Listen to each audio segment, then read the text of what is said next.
In today's video, I'll explain two matters in front of you.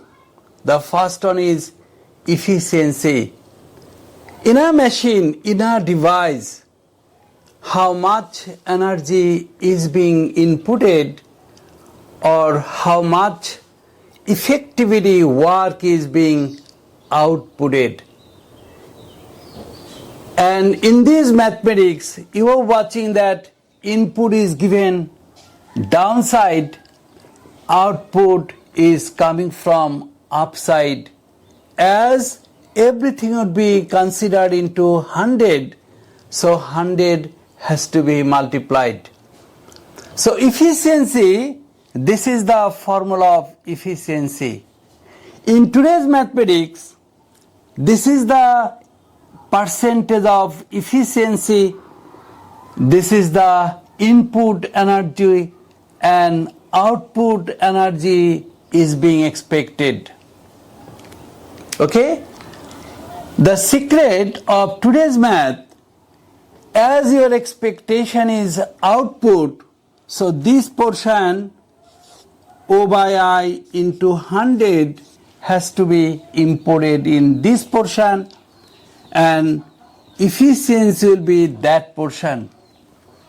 As our expectation is only output, so output is equal to this I will be upside, this 100 will be downside.